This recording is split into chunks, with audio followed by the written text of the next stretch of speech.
Mientras no permitamos que Dios sople dentro de nosotros su espíritu, seremos vulnerables a cualquier cosa o persona en nuestro camino que pretenda definir quiénes somos, y al definirnos nos manipulará y controlará. Porque en el versículo dice, el Espíritu de Dios me hizo y Él sopló y el soplo del Omnipotente me dio vida. Job 33:4. Dios es el único que puede con su espíritu guiar nuestra vida de acuerdo a lo que Él quiere para nosotros, y no seamos vulnerables a que alguien nos manipule o quiera controlarnos. Créeme que lo que Dios quiere en nuestra vida es mucho mejor de lo que a veces nosotros imaginamos. Vamos a continuar leyendo Segunda de Reyes, del capítulo 18:13 al capítulo 19:37. En donde dice, Asiria invade Judá. En el año 14 del reinado de Ezequías, Sennacherib, rey de Asiria, atacó las ciudades fortificadas de Judá y las conquistó. Entonces el rey Ezequías envió el siguiente mensaje al rey de Asiria, que estaba en Laquis: yo he actuado mal. Si tú te retiras, te pagaré cualquier tributo que exijas. Así que el rey de Asiria exigió un pago de más de 10 toneladas de plata y 1 tonelada de oro. Para reunir esa cantidad, el rey Ezequías usó toda la plata que estaba guardada en el templo del Señor y en el tesoro del palacio. Hasta quitó el oro de las puertas del templo del Señor y de los marcos de las puertas que había revestido con oro, y se lo dio al rey de Asiria. Sin embargo, el rey de Asiria mandó desde Laquis a su comandante en jefe, a su comandante de campo y a su jefe del Estado Mayor, con un enorme ejército para enfrentar al rey Ezequías en Jerusalén. Los asirios tomaron posición de batalla junto al acueducto que vierte el agua en Jerusalén. Los asirios tomaron el agua en el estanque superior, cerca del camino que lleva al campo donde se lavan telas. Mandaron llamar al rey Ezequías, pero el rey envió a 3 funcionarios a recibirlos: Eliaquín, hijo de Hilcías, administrador del palacio; Sebna, secretario de la corte; y Joa, hijo de Asaf, historiador del reino. Vamos a leer esta descripción del versículo 13, en donde dice: este suceso ocurrió en el 2001 a.C., 4 años después de que Sennacherib llegara a ser rey de Asiria. Sennacherib era el hijo de Sargón II, y el rey había desterrado a los israelitas para evitar un ataque asirio. El reino del sur pagaba un tributo anual.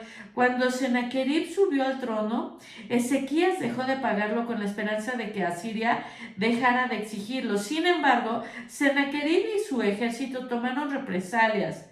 Ezequías reconoció su error y pagó el tributo, pero Sennacherib lo atacó de todos modos. Aunque Sennacherib atacó Judá, no era tan belicoso como los reyes que lo precedieron, y prefirió ocuparse de la construcción y el embellecimiento de Nínive, su ciudad capital. Al ver menos conflictos militares, Ezequías pudo instituir muchas reformas y fortalecer a la nación. Del versículo 17, la descripción dice: enviar al comandante en jefe, al comandante de campo y al jefe del Estado Mayor era como enviar al vicepresidente, al secretario de Estado y al general del jefe de ejército para hablar con el enemigo antes de una batalla. Estos hombres fueron enviados con la intención de intimidar y desalentar a los israelitas. Vamos a seguir leyendo el versículo 19. Sennacherib amenaza a Jerusalén. El gran rey de Asiria dice: ¿En qué confías que te da tanta seguridad? ¿Acaso crees que simples palabras pueden sustituir la fuerza y la capacidad militar? ¿Con quién cuentas para haberte rebelado contra mí? ¿Con Egipto? Si te apoyas en Egipto, será como una caña que se quiebra bajo tu peso y te atraviesa la mano. El faraón, rey de Egipto, no es nada confiable. Tal vez me digas, confiamos en el Señor nuestro Dios, pero ¿no es Él quien Ezequías insultó? ¿Acaso no fue Ezequías quien derribó sus santuarios y altares e hizo que todos en Judá y en Jerusalén adoraran solo en el altar que hay aquí en Jerusalén? Se me ocurre una idea. Llega a un acuerdo con mi amo, el rey de Asiria. Yo te daré 2000 caballos si es que puedes encontrar esa cantidad de hombres para que los monten. Con tu pequeño ejército, ¿cómo se te ocurre desafiar siquiera al contingente más débil de las tropas de mi amo? Aunque contaras con la ayuda de los carros de guerra y sus conductores de Egipto, es más, ¿crees que hemos invadido tu tierra sin la dirección del Señor? El Señor mismo nos dijo, ataquen esta tierra y destruyanla. Entonces tanto Eliakim, hijo de Hilcías, como Sebna y Joa le dijeron al jefe de Estado Mayor asirio, por favor, háblanos en arameo porque lo entendemos bien. No hables en hebreo porque oirá la gente que está sobre la muralla. Pero el jefe del Estado Mayor de Sennacherib respondió, ¿ustedes creen que mi amo les envió este mensaje solo a ustedes o a su amo? Él quiere que todos los habitantes oigan por qué cuando sitiemos a esta ciudad, ellos sufrirán con ustedes. Tendrán tanta hambre y tanta sed que comerán su propio excremento y beberán su propia orina. Después el jefe del Estado Mayor se puso de pie y le gritó en hebreo a la gente que estaba sobre la muralla. Escuchen este mensaje del gran rey de Asiria. El rey dice lo siguiente, no dejen que Ezequías los engañe. Él jamás podrá librarlos de mi poder. No permitan que los haga confiar en el Señor diciéndoles, con toda seguridad el Señor nos librará. Esta ciudad nunca caerá en manos del rey asirio. No escuchen a Ezequías. El rey de Asiria les ofrece estas condiciones. Hagan las paces conmigo, abran las puertas y salgan. Entonces cada uno de ustedes podrá seguir comiendo de su propia vid y de su propia higuera, y bebiendo de su propio pozo. Me encargaré de llevarlos a otra tierra como esta, una tierra de grano y vino, y vino nuevo, de pan y viñedos, de olivares y miel. Escojan la vida o la muerte. No escuchen a Ezequías cuando trate de engañarlos al decir, el Señor nos librará. No escuchen a Ezequías cuando trata de engañarnos, el Señor nos librará. ¿Acaso los dioses de cualquier otra nación alguna vez han salvado a su pueblo del rey de Asiria? ¿Qué les sucedió a los dioses de Amat y de Arfad? ¿Y qué me dicen de los dioses de Sefarbaim, Jena e Iba? ¿Algún dios libró a Samaria de mi poder? ¿Cuál de los dioses de alguna nación ha podido salvar alguna vez a su pueblo de mi poder? ¿Qué les hace pensar entonces que el Señor puede librar a Jerusalén de mis manos? El pueblo se quedó en silencio y no dijo ni una palabra, porque Ezequías le había ordenado no les respondan. Entonces Eliakim, hijo de Hilcías, administrador del palacio, Sebna, secretario de la corte, y Joa, hijo de Asaf, historiador del reino, regresaron a donde estaba Ezequías. Desesperados, rasgaron su ropa, entraron para ver al rey y le contaron lo que había dicho el jefe del Estado Mayor asirio. Déjenme ver si hay algún tipo de descripción en la parte de acá. No la hay.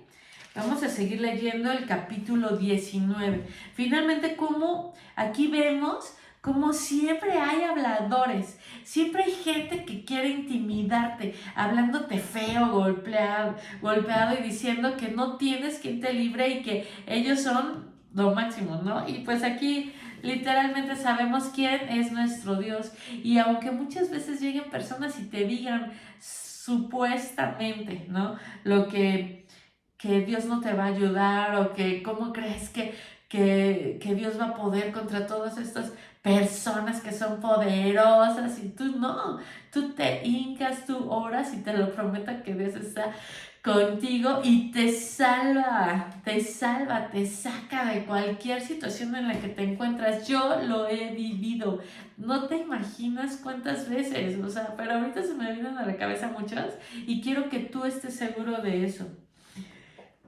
Leyendo el capítulo 14 donde dice, Ezequías busca la ayuda del Señor.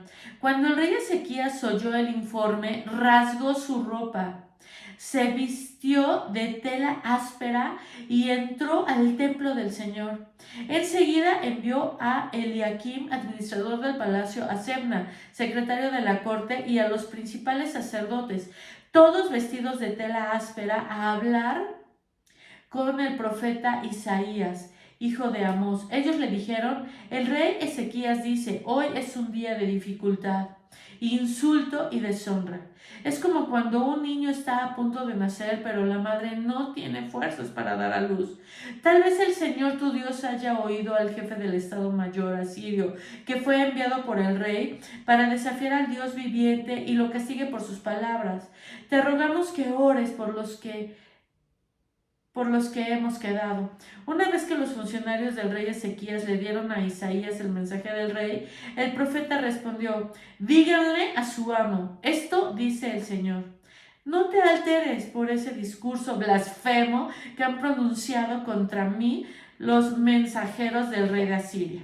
Escucha, yo mismo actuaré en su contra, y el rey recibirá un mensaje de que lo necesitan en su país. Así que volverá a su tierra, donde haré que lo maten a filo de espada. Mientras tanto, el jefe del Estado Mayor asirio partió de Jerusalén para consultar al rey de Asiria, quien había salido de Laquis y estaba atacando Libna. Poco después, el rey Sennacherib recibió la noticia de que el rey Tirhaka de Etiopía iba al frente de un ejército para luchar contra él. Antes de salir al encuentro de sus agresores, envió mensajeros de regreso a Ezequías en Jerusalén con el siguiente mensaje. Este mensaje está dirigido al rey Ezequías de Judá. No dejes que tu Dios, en quien confías, te engañe con promesas de que Jerusalén no caerá en manos del rey de Asiria. Tú sabes perfectamente bien lo que han hecho los reyes de Asiria en todos los lugares donde han ido. Han destruido por completo a todo aquel que ha interpuesto en su camino. ¿Por qué serías tú la excepción? ¿Acaso los dioses de otras naciones les han rescatado? Naciones como Gozán, Harán, Resef y el pueblo de Edén que vivía en Telasar. Mis antecesores los destruyeron a todos. ¿Qué sucedió con el rey de Amad y el rey de Arfad? ¿Qué les pasó a los reyes de Sefarbaim y Ajena y de Iba? Después de recibir la carta de mano de los mensajeros y de leerla, Ezequías subió al templo del Señor y desplegó la carta ante el Señor. En presencia del Señor, el rey hizo la siguiente oración. Oh Señor, Dios de Israel, tú estás entronizado entre los poderosos querubines. Solo tú eres el Dios de todos los reinos de la tierra. Solo tú creaste los cielos y la tierra. Inclínate, oh Señor, y escucha. Abre tus ojos, oh Señor, y mira. Escucha las palabras desafiantes de Sennacherib contra el Dios viviente. Es cierto, Señor, que los reyes de Asiria han destruido a todas esas naciones, han arrojado al fuego a los dioses de esas naciones y los han quemado. Por supuesto que los asirios pudieron destruirlos, pues no eran dioses en absoluto. Eran solo ídolos de madera y de piedra, formados por manos humanas. Ahora, oh Señor nuestro Dios, rescátanos de su poder.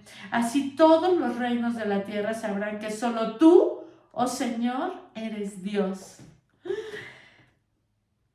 ¡Qué emocionante!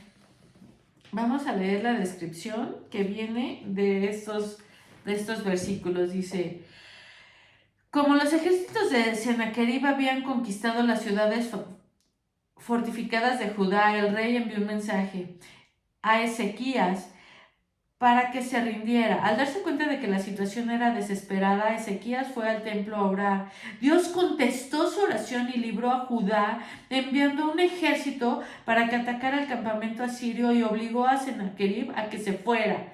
Orar a Dios debe ser nuestra primera reacción ante una crisis. No espere hasta que la situación no tenga remedio. Ore diariamente pidiendo la dirección de Dios. Para Dios nuestros problemas son oportunidades para demostrar su cuidado.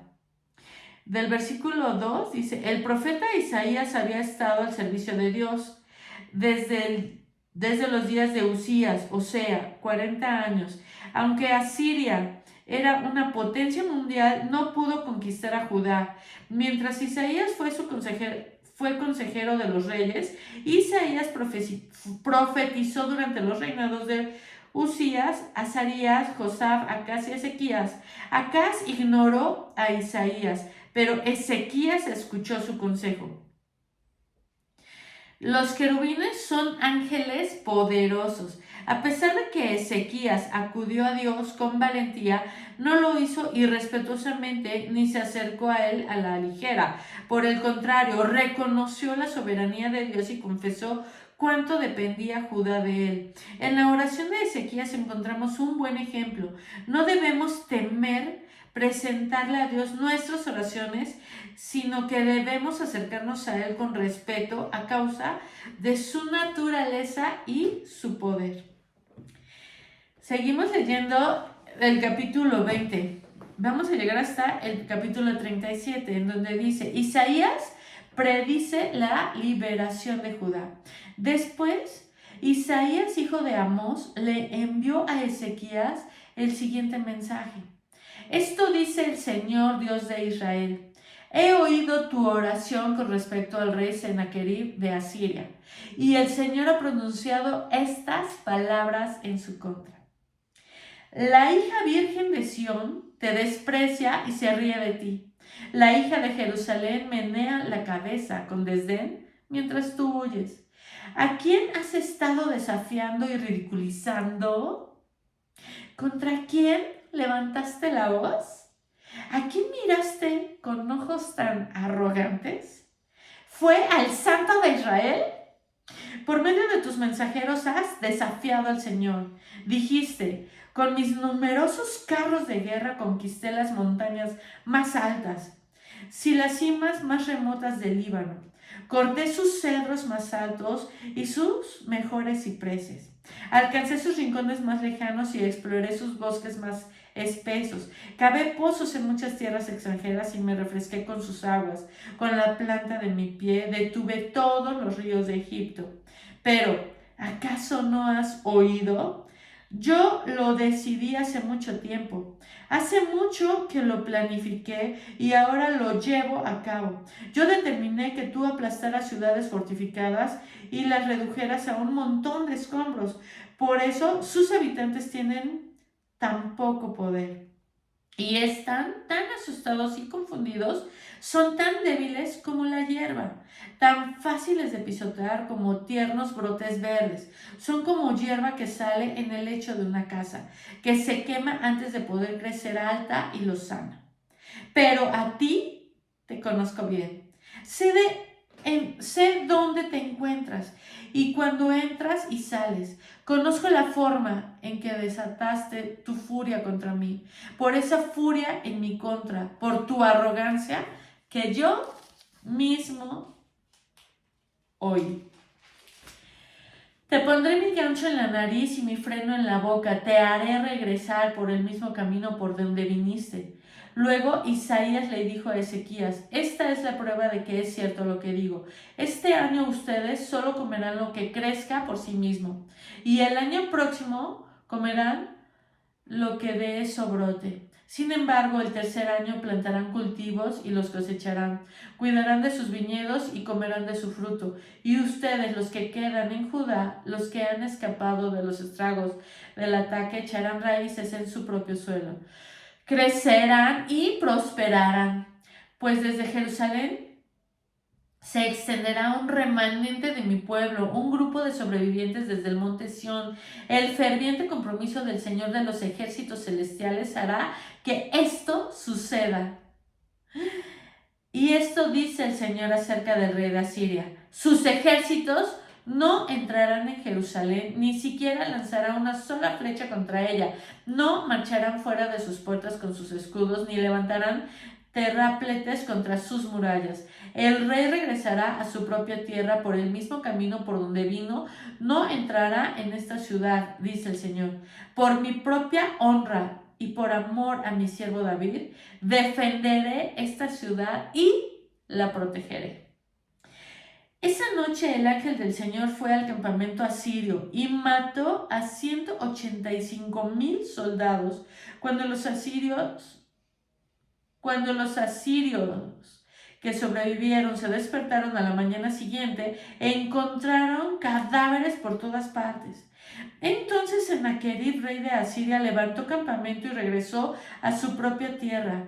Volvió a Nínive, la capital del reino, y allí se quedó. Cierto día, mientras rendía culto en el templo de su dios, Nisroch, sus hijos, Adramelech y Sarecer, lo mataron a espada. Luego escaparon a la tierra de Ararat, y otro de sus hijos, Esarhadón, lo sucedió en el trono de Asiria. Vamos a leer la descripción de los versículos que acabamos de leer. Dice, Dios respondió a las palabras burlonas de Sennacherib y condenó su arrogancia. Sennacherib pensaba que su reino se había extendido a causa de sus esfuerzos y su poder. Sin embargo, Dios dijo que lo que él había hecho y permitido era en realidad la razón del éxito de Sennacherib. Es arrogante pensar que nosotros somos la razón de nuestros logros. Dios, como creador, gobierna sobre las naciones y las personas. Los asirios trataban a los cultivos con crueldad. Torturarlos era su entretenimiento. Les sacaban los ojos, los cortaban o los arrancaban la piel hasta que morían. Si querían esclavizar a un cautivo, a menudo le ponían un gancho en la nariz. Dios estaba diciendo que los asirios serían tratados de la misma manera que trataban a los demás. En estas fechas todavía hay mucha gente cruel, pero Dios aquí dice que tal cual la gente trata, así los van a ser tratados. Y seguimos con la descripción del versículo 31 donde dice, mientras haya una pequeña brasa, se puede volver a encender un fuego y avivarlo hasta que salgan llamas rugientes. De la misma manera, si tan solo un pequeño remanente de verdaderos creyentes retiene la chispa de la fe, Dios puede convertirlos en una nación fuerte. Y si tan solo una pizca de fe permanece en un corazón, Dios puede restaurar una fe abrasadora en esa persona. Si siente que solamente le queda una chispa de fe, pídale a Dios que la use para reavivar su dedicación a Él y le convierta en un fuego abrasador. ¡Ay! Dios es hermoso. Y por supuesto Él sabe todo lo que a veces tenemos en nuestra cabeza, todos nuestros miedos, nuestras angustias. Así que hoy solamente vamos a orar a Dios y decirle, Señor, yo te pido por favor que perdones todos nuestros pecados. Cristo entra en nuestro corazón. Ayúdanos, Señor, a hacer las cosas conforme a tu voluntad. Ayúdanos, Señor, a no temerle a la gente que muchas veces envía mensajes para aterrorizarnos y diciendo que tú no eres ese rey que nos va a librar. Gracias, Dios, porque tú siempre estás al pendiente de nosotros, porque podemos hablar contigo todos los días, Señor. Y por supuesto, tú eres el único que siempre y toda la vida está al pendiente de lo que hacemos, de lo que nos hacen y nos llevas a hacer y a tener una vida en victoria, Señor. Gracias por todo tu amor y bendiciones en el nombre de Jesús. Amén. Pues vamos a continuar leyendo la Biblia. Seguimos con Salmos 149, 1, 9. Acuérdense que corto el video para que finalmente vayas, tomes un poquito de agüita y regresemos a leer.